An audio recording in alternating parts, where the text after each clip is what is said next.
Dr. Durante, we haven't talked about the root canals yet. Tell me, why do people need root canals when, and especially tell me, a lot of people complain they have the root canal and then the doctor says, and now you need a crown, you need to cap it, so to say. And a lot of patients feel like vested interest from the part of the dentist. Kind of, why do I need that? You know, it's fine now. I'm going to drink this water. I'm going to give you a perfect example. This cup right here, sometimes when we get a root canal, the dentist or the specialist has to make a hole big enough to see the canals that are very small down at the bottom. I see. The walls on the outside become very thin. So when we eat, the tooth is very prone to bending and to breakage.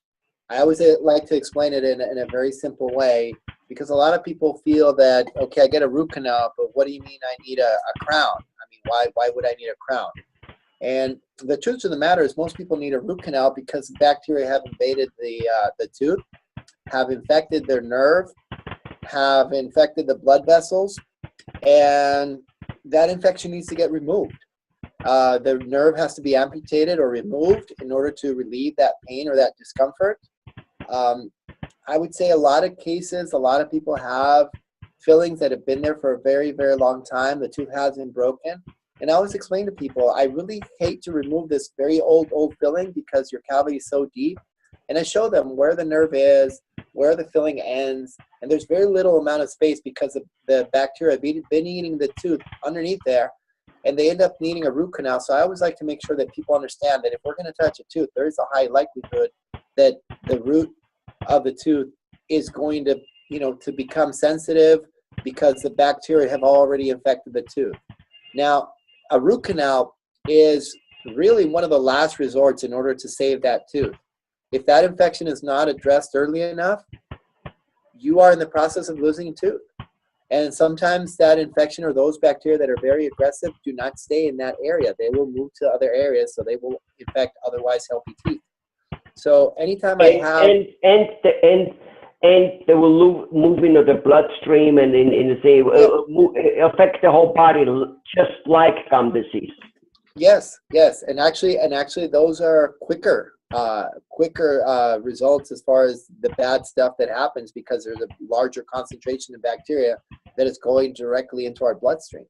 Most of the time, we think of teeth as individual organs and entities that we can amputate. What most people don't realize is that they're connected to the rest of our body. So if we want to be healthy, we need to have those infections that are inside our mouth not be there. And most people don't think of bacteria. Like, for example, I always mention people when you have the flu, and I always talk to people, I'm talking to people and I say, okay, your tooth is infected and the tooth is right next to other teeth. You do realize that? And they're like, yes, of course, the tooth is not going to move away. Okay, I have the flu. If I invade your personal space, what would you do? And they're like, I'd move away. I'm like, okay, perfect. That's what happens with teeth. They can't move away, so you have bacteria infecting otherwise healthy teeth. And a lot of people when they see it that way, it's like I tell people, listen, your teeth have the flu. They have a very severe flu. Do you want your other teeth to get infected? They're like, oh, no, of course not. Okay, great. We need to treat these large infections, and root canals are, I would say, probably the #1 cause why people have all these diseases and these immune problems that they never find out why. Wow.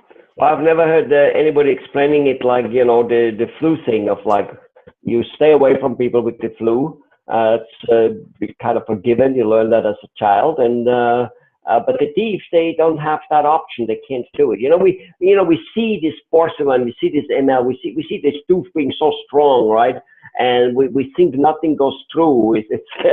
But it's not true, because inside it's all soft and it always goes into the flesh and into the body where it's all open. Just that outside which we see, which is hard and tough, but not in the inside, right? Yeah.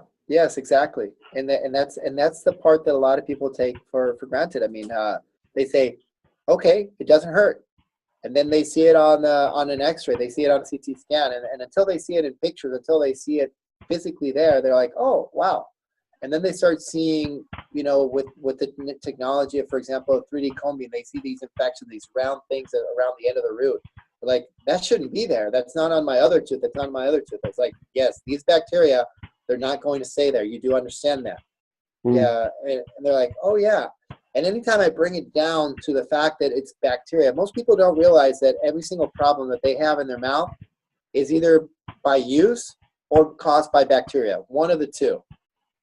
And most people don't, for some reason, they separate the mouth as far as the effective bacteria on their mouth. For example, most people know that if I get a cut on my hand, I need to keep it clean in order for the wound to heal. If I get it dirty and I keep it dirty, I'm going to have an infection. Most people realize that. For some reason, there's a disconnect between what happens in our mouth. I don't know why, but hopefully it's something that will change, where the newer generations keep getting all this information, and it becomes common knowledge, because the knowledge is there, but it's just not common knowledge. So basically, it's up to you. It's up to you, dentist. And I think with dentists like you, that will just happen. I guess every so often you just have to bend our arms a little bit more. Yes. Being Mr. Nice Guy sometimes probably doesn't do it with us. Well, I like to draw. I like to use video. I like to use a tablet with the technology. I like to draw it. And once I put it in an understandable way, most people, I would say, if I say, for example, okay, Mr. Flash, you have a periapical abscess. This tooth will need to be root canaled and it will need a crown. I just said big words. You don't understand them. You're like, okay, how much is that? Doesn't paint the picture in my mind. Yes, exactly. So it just goes above, and it gives this air of superiority where I just said three really big words, and I'm a big doctor. But the reality is that I like to draw things. It's like, hey, listen, Mr. Flash, this is what's going on, and I start drawing it, and I start showing it, and they start seeing it, and they start understanding it. It's like, oh my God, how come nobody's told me this? That this can happen, and as soon as they start seeing a drawing and a video, they start seeing on a tablet, they start getting the mass of what's going on inside their body that they can't see. People take responsibility and take action, and they start resolving these issues. Wonderful. Well, very, very, very informative. I'm sure lots of people will kind of like go and say, let's go and fix this. Thank you very much, Dr. Garrett. You're welcome. Thank you.